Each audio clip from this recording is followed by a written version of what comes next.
Welcome back, all my 40K fanatics out there. I'm DJ here with Tim's Nation, bringing you my list preview for the matchup with Lane's Death Guard later this evening. As always, subscribe to the channel, click like, share, and turn on the bell to get notified on all the content so you can see when that game goes out, goes live, and check out this matchup. This is going to be Grey Knights versus Death Guard, and I am leaving the Dread Knights at home. Lane recently went to Cincinnati, had a big 40K weekend, and I'm looking forward to hearing all about that and talking about his GT and how it went for him. But we're still going to play some 40K. Lane said, I want to take a little break from Death Watch and the hyper competitive and just play something a little bit more simple with like testing aspects to it. So I said I'd bring the same thing. There's been a couple of things I've been thinking about with Grey Knights, but Dread Knights have been so good, I have not wanted to test anything else. So this list that I am bringing today has 0 Dread Knights in it. It is fully painted. I got 5 dudes that don't have the correct base scheme on them yet, but a lot of this is everything in it, 100% ready to go. And it's a little bit of a bigger army than I'm usually running with Grey Knights. So I think it's going to be some fun. I'm definitely looking forward to trying some different aspects. One thing I'm a little concerned about is looking at this list, I feel like it's going to be very, very command point hungry. And that might cause some issues with some stratagems and some of the momentum that I'm trying to build with this list. So, all right, let's go over and take a look at it, talk about what I'm bringing today. All right, so here it is. This is the Grey Knights detachment that I'm going to be bringing tonight. Being that we only have one detachment, the Teleport Strike, that's what it'll be. So this is a bigger army than I usually play in the sense of models and all aspects of it, units even too. And a lot of my units are at full size. So there is only one character, no enhancements or any of that stuff. And that's basically it as far as the base point of it. It's very simplified, very skeletal in its aspect. And I'm trying to utilize a lot of the changes to the stratagems and who and what they can affect. So having command points is going to be critical in a lot of scenarios. And I'm really going to have to watch the CP management. All right, so let's start from the top to the bottom. First off, Castellan Crow will be my warlord. He is present, and he is going to be leading a 10-man squad of Purifiers, the Purifier Bomb combo. We all know it. We love it. We've seen it. And if you don't, this is a infantry shredding unit coming with 4 of the incinerators that are AP1 ignore cover and a strength 6. They are able to hurt most every infantry in the game. On top of it, they also all have a psychic power shooting attack, which is Purifying Flame. Crow allows them to have 2 shots instead of the 1 that comes on the data sheet. And they are also AP1 1 damage, coming with an anti-infantry 2 up, normally hitting on 4s. Also, we have the Storm Bolters on all the guys that do not have incinerators, so 6 of those. Crow has his own Purifying Flame as well, which is his 4 shots. He has his Storm Bolter. And then on top of all that goodness, if this unit advances for 1 command point, they can get assault weapons, which is going to be a big theme going around a lot of this army, is the stratagem that allows you to count your guns as assault when you advance. This means the unit can auto-advance 6 inches and then just put flamethrowers in someone's face. Infantry, they go right through runes.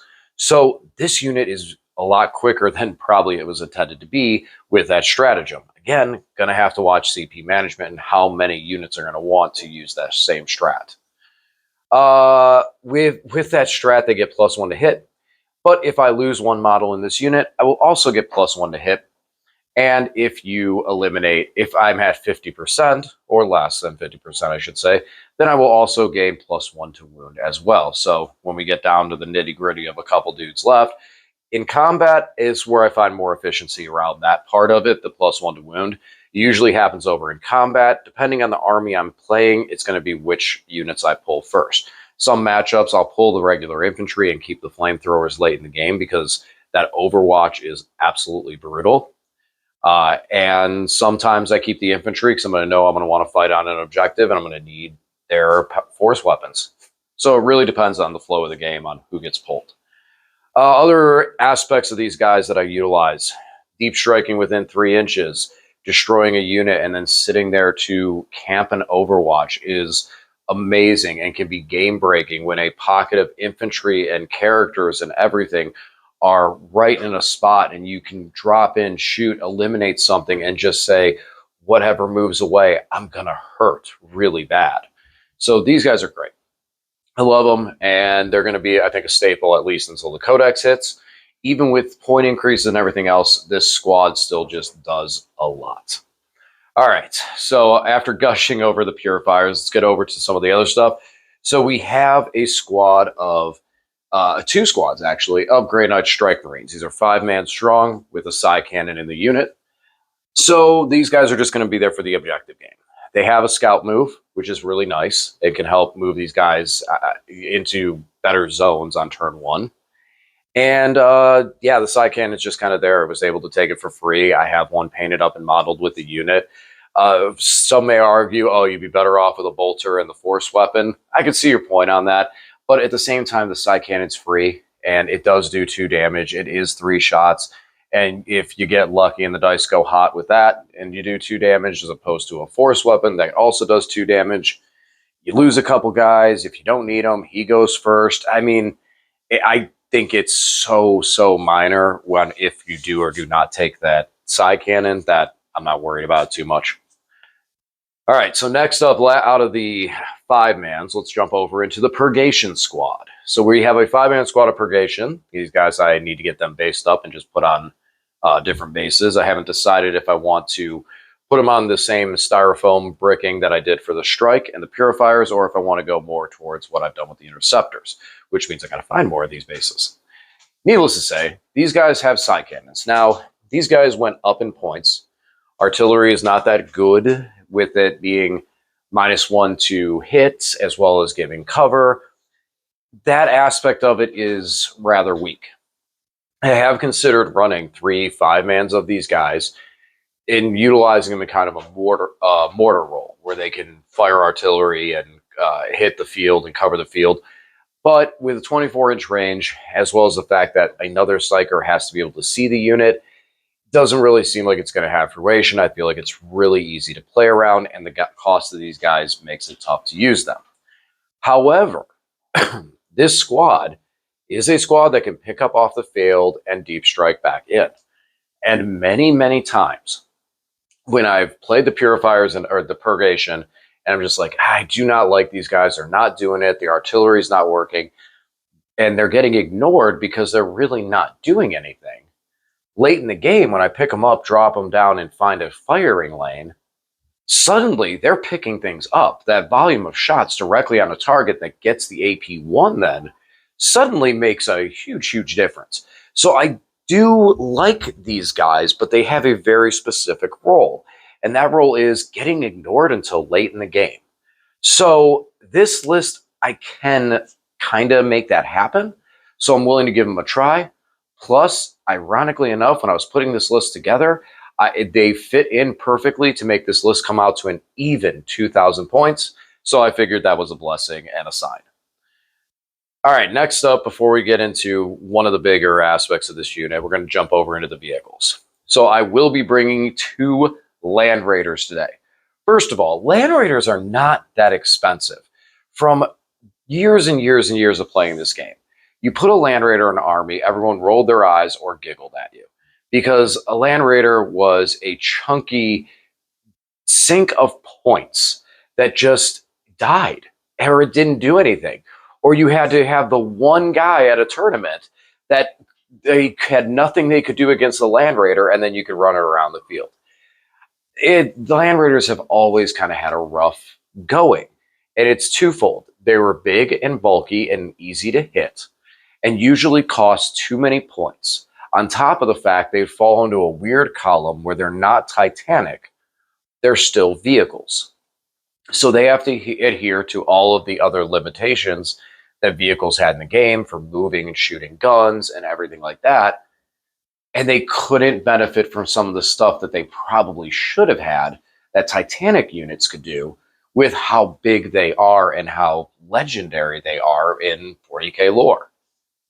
Now, Land Raiders don't cost that much.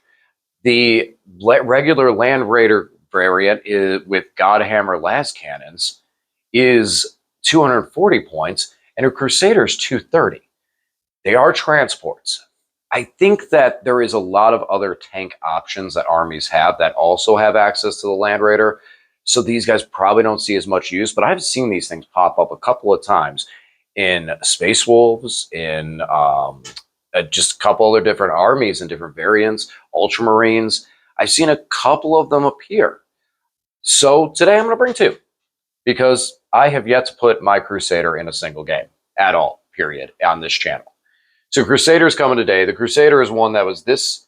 Both of my Land Raiders, little side note, are salvages. My regular Land Raider, the one with the Godhammer las cannons, was almost turned into an orc battle wagon. So I saved it and put it back to life and probably do some more work on it someday. Maybe get some really cool artwork on the top of it or something like that. But he was saved, he was salvaged and turned back into a correct Land Raider. And the Crusader was one that was basically in a toy box of a small child and missing everything. So I converted an assault cannon off some Dread Knight bits, converted it to multi-melta for it, put everything back together, had to make doors for it, and was able to get Crusaders or Crusader bolters way back in the day when it was possible to find bits online to buy. And so I got those on there, but it's not the ones for the Land Raider Crusaders, so they're a little smaller because these are actually the bolters from the Storm Raven. But I don't mind it. I like it. Gives it kind of a sleek, unique look. I do not have the pieces on the front that were supposed to be the frag assault launchers, which is sad, but maybe one of these days. All right, enough gushing over Land Raider models. What are these guys actually going to be doing today? Well, the Land Raider Godhammer las cannons are heavy shooting range threats. They give me some range options that this army does not normally have. The Crusader is going to be moving up the field to try and get units into better positions. Most likely, I'm going to have a 10-man squad of Interceptors and the 5 Purgation squad inside of the Crusader. This way, the Purgation is protected from turn 1. They can get out before the vehicle moves, or they can move up with a vehicle, get out, and again, provide that straight line fire shot that might be able to be from a safe position. The Interceptors are going to be a big part of this list, and we're going to talk about them in a minute, and this will allow them to have a better delivery system. The other Land Raider, I'm still on the fence, either putting the Purifiers inside so that they can get out and catapult across the field if need be early, or putting the Interceptors in there to do the same. Probably going to do a squad of Interceptors, to be honest, just so that the Purifiers are able to pick up and deep strike back down, which is probably the best speed that they could be at. Both of which are going to be Land Raiders. We're going to have some fun. We're going to use some big tanks. They're not, again, just over 200 points, a lot of toughness, a lot of wounds. It is a lot to invest the points into if they fail and if they get wiped off field turn 1, but let's give them a try. All right, over to the last piece of the puzzle. Obviously, there's kind of a theme with this. This army has a lot of heart behind what I've done and built with this. Even my Strike Marines, which I didn't mention, are all old school first prints of Marines. Some of them are pewter, and there are models that I've taken bits from and converted so that my Strike Marines look more like Marines, very basic armor, and that other squads like Strike and Purifiers have the actual Grey Knight box set so that they look more noble and regal and like they've been with Grey Knights for a while and trained for a while. Along that theme, we also have our Interceptors. All of these Interceptors I have as Sanguinary Guard models. I got 30 Sanguinary Guard, put the Interceptor backpack on them, converted the weapons on 2. I like the weapons, so I left them on 1 squad for the power swords, and put some of the guns that are needed on them. So all of my Interceptors, and I have the unique bases for these guys, have a very, very special place in my heart. I have used these guys for a long time. I'm just happy that over the last couple of editions, these guys have been pretty good. So my time and efforts in investing into this unit is a unit that I get to use a lot of. A lot of what I've been considering with these guys is just how fast they are and what they can do. These guys have a 12-inch move. Okay, they're that type of infantry. They can auto advance 6 as per the detachment. For 1 command point, I can then count all their weapons as assault, so I can then shoot with them. They then have the ability to then move at 6-inch move, but move after they shoot. This unit can really fly across the field and be deep into someone's deployment zone on turn 1 easily. On top of the fact of being able to deep strike in, shoot, and move onto an objective or away, there's a lot that I want to play off of with these guys. Now, one of the big tricks as well I've been considering is what these guys can do off of a vehicle, and having these chunky Land Raider bodies means I can get into a better position before launching them across the field. 3-inch disembark, 12-inch move, 15. Spend a command point to advance, basically have assault weapons, so now we can advance an extra 6 inches. So we're looking at, I said 12, 15, we're looking at 21. Then shoot. Now move another 6 inches, 27 inches across the field. Where do I need that? Where do I need it to be? I don't know exactly right now. Engage on all fronts, behind enemy lines, something like that. One of those things, very easily. Take an objective from someone that they're not able to get to. All good options. The fact is that this is a unit that can move 27 inches out of a vehicle across the field. And I feel like that's a really good utility that not a lot of armies can say the same thing about. Some can say more. I don't want to talk about it. But not a lot of armies can say they can do that. What can we do with that today? All right, I know that was a long one. I know I was gushing a lot over some of my Space Marines, some of my Grey Knights, but Grey Knight's definitely an army that always will hold a special part, be a special part of my life. My Necrons, I love them. That's my largest collection by far. My AdMech, I'm happy my entire AdMech army is painted and tournament ready and sitting on a shelf waiting for a can of air to dust it off. I will be getting them back on the table soon. I was going to play them today, but then going back through the AdMech Codex, it was a lot to have to relearn to play the army. And I looked at it, I was like, ooh, I did not allow myself enough time to be able to really refresh myself on it, because AdMech does have some very complicated things that I was trying to do with the robots. Needless to say, this is also some stuff I want to mess with Grey Knights. And it's an opportunity for me to get to use some models that have been with me for like 20 years now. And stuff that I've had just in my collection that is built up, and, you know, not having as much money to be able to buy some of the models, I had to make do with some of this stuff. The refurbs on the Land Raider, the refurb on the Strike. There's a lot of stuff that over time I've had to make do with. And within that spectrum of it, I still have those models with me. So it's real nice that as far along and as I've gone with 40K, I get to still use some of the stuff that I used way, way back in the day. And I probably have tons of old pictures from playing in friends' basements to playing in garages to even GTs and RGTs, where I was the guy who said, I found something I could do with a Land Raider. Mostly it was the Interceptors, though. The Interceptors I used a lot, even all the way back into 7th edition with invisibility. And someone's going to cringe at this, electro displacement. That's all I'm going to say. If you know what electro displacement is, then you know with the Interceptors and their teleporting around the board strategies and stuff like that, I was doing something that people hated. Very much so. And invisibility on top of it.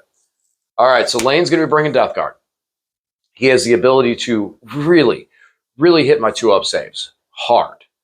He probably will, considering that's probably the best route to go. So whatever he hits, I'm going to be down to a 3-up right off rip. That's going to be harsh. And then since I'm still at a 3-up, I can't even get the benefit of cover until he hits AP1. So a lot of his guns that are AP0 are basically AP1, ignore cover, or however you want to put it, within contagion and those contagion hits. So that's going to hurt, especially because I do have some combat potential. So that's going to be stuff that's going to hurt, and that's going to be stuff I'm going to have to very much. So watch for is that wherever I decide to hit, in whatever location I decide to hit, I need to clear everything out of there, because if anything is too close to me, left over, it's going to be a very hard, very, very hard hit the next shooting phase and fight phase. All right. Well, that's about covers it. We'll be, I'm looking forward to this game, looking forward to hearing about Cincinnati, and we'll talk to you all again soon. Thanks for watching.